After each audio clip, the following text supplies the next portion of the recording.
Di tengah galaksi yang luas dan tak terduga, di antara bintang-bintang yang berkelap-kelip, terdapat satu pertanyaan yang telah menggugah pikiran manusia selama ribuan tahun. Apa itu waktu? Dalam pencarian kita akan pemahaman, kita akan menjelajahi ruang dan waktu, menyelami kedalaman misteri yang mengelilinginya, dari hukum fisika yang mengatur alam semesta hingga konsep abstrak yang membentuk pengalaman kita sehari-hari. Selamat datang di channel Ayat Semesta, channel yang akan mengajak Anda menjelajahi keajaiban alam semesta beserta isinya, bagaimana keajaiban tercipta, dan bagaimana sains dan Islam menjelaskan tentang keteraturan dalam alam semesta bisa terjadi.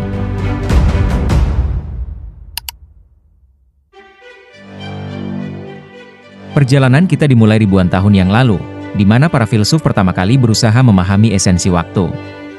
Di Mesir kuno, waktu diukur dengan bayangan dan matahari, sementara di Yunani, Heraklitus menyatakan bahwa segala sesuatu mengalir. Tetapi, saat kita beralih ke zaman modern, pemahaman kita tentang waktu mulai mengalami transformasi yang radikal. Isaac Newton, dengan karyanya yang monumental, mengubah cara kita berpikir. Dia memperkenalkan waktu sebagai entitas absolut, sesuatu yang mengalir tetap, terlepas dari perubahan di sekelilingnya. Namun, segalanya mulai berubah kembali ketika Albert Einstein muncul di panggung. I am about to embark on a great folly. This will be the first of 4 lectures. I will certainly be dubbed mad.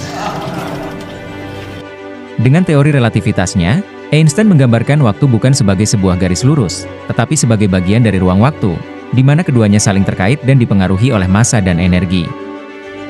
Bayangkan sejenak. Saat Anda bergerak mendekati kecepatan cahaya, waktu yang Anda alami melambat dibandingkan dengan waktu di bumi. Inilah fenomena yang dikenal sebagai dilatasi waktu.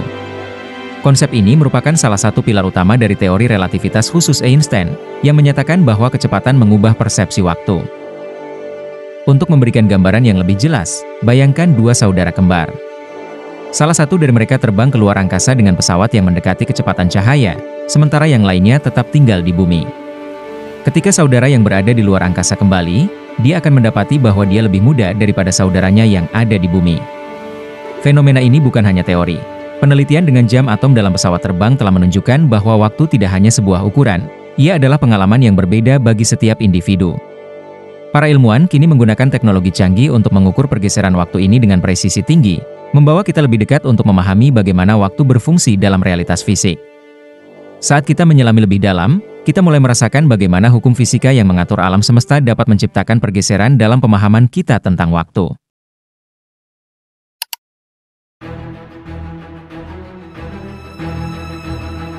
Misteri di balik dilatasi waktu menciptakan banyak pertanyaan menarik. Mengapa waktu tampak melambat bagi pengamat yang bergerak cepat? Dalam perspektif Einstein, waktu dan ruang adalah 2 aspek dari entitas yang sama, ruang-waktu. Ini berarti bahwa kehadiran massa dan energi dalam ruang mengubah struktur waktu di sekitarnya. Salah satu contoh menarik dari fenomena ini adalah eksperimen Havelaar-Keating, di mana sekelompok ilmuwan mengirimkan jam atom ke dalam pesawat terbang yang terbang mengelilingi dunia. Setelah perjalanan, jam yang berada di pesawat menunjukkan waktu yang sedikit berbeda dibandingkan dengan jam yang ada di bumi. Ini menunjukkan bahwa waktu tidaklah konstan. Ia terdistorsi oleh kecepatan dan gravitasi, sebuah temuan yang sangat mengejutkan dan menantang cara pandang kita tentang realitas. Di titik ini, kita bertanya, apakah perjalanan waktu mungkin? Sand before we pack it in for the night. This time in the shape of a Mobius strip. Invert it, please. Processing. Give me that eigenvalue of that particle factoring in spectral decomp. That'll take a second. Just a moment. And don't worry if it doesn't pan out. I'm just gonna... Model render.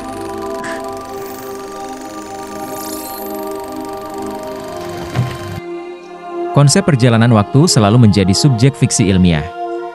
Salah satu film yang menarik perhatian adalah Avengers Endgame, di mana para pahlawan super menggunakan teori perjalanan waktu untuk memperbaiki kesalahan yang telah terjadi. Dalam film ini, waktu tidak dilihat sebagai garis lurus, tetapi sebagai cabang yang bisa dijelajahi, menciptakan banyak kemungkinan untuk masa lalu dan masa depan.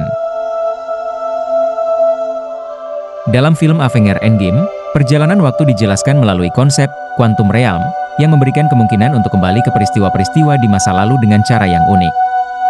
Ini menggambarkan gagasan bahwa dengan memahami dimensi waktu yang lebih dalam, kita mungkin dapat mengubah jalannya sejarah. Meskipun ini adalah karya fiksi, ide-ide yang diangkat mencerminkan ketertarikan manusia terhadap kemampuan untuk mengubah takdir dan mempengaruhi sejarah.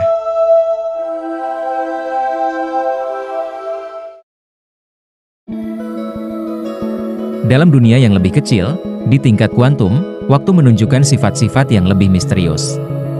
Di sini, partikel dapat berada di beberapa tempat sekaligus, dan realitas tampak tidak pasti. Para ilmuwan sedang mengeksplorasi bagaimana waktu mungkin tidak hanya linear tetapi juga bisa berfungsi dalam dimensi yang lebih kompleks. Di dalam teori fisika kuantum, beberapa ilmuwan berpendapat bahwa waktu dapat dipengaruhi oleh interaksi partikel-partikel subatom, menciptakan banyak kemungkinan untuk masa lalu dan masa depan. Misteri di balik waktu tidak hanya mengundang rasa ingin tahu, tetapi juga menantang kita untuk memikirkan ulang pemahaman kita tentang eksistensi.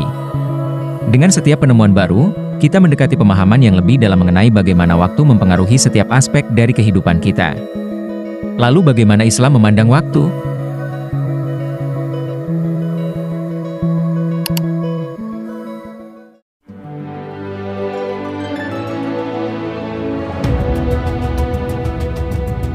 Islam mengajarkan bahwa waktu adalah ciptaan Allah, dan merupakan salah satu aspek terpenting dalam kehidupan manusia. Dalam surah Al-Asr, 103:13, Allah bersumpah demi waktu, mengingatkan kita bahwa waktu adalah sesuatu yang berharga, dan manusia akan merugi kecuali mereka yang memanfaatkannya dengan baik. Wal 'asr, innal insana lafi khusr. إلا الذين آمنوا وعملوا الصالحات وتواصوا بالحق وتواصوا بالصبر. Yang menarik adalah adanya kemiripan antara ajaran Islam dan teori relativitas Einstein mengenai waktu.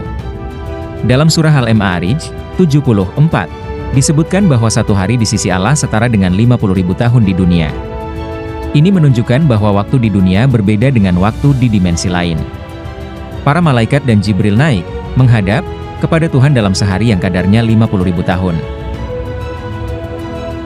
Ketika kita merenungkan perjalanan kita melalui waktu, kita menyadari bahwa meskipun banyak yang telah kita pelajari, misteri waktu masih membentang di depan kita, sebuah jendela yang mengundang kita untuk terus menjelajahi.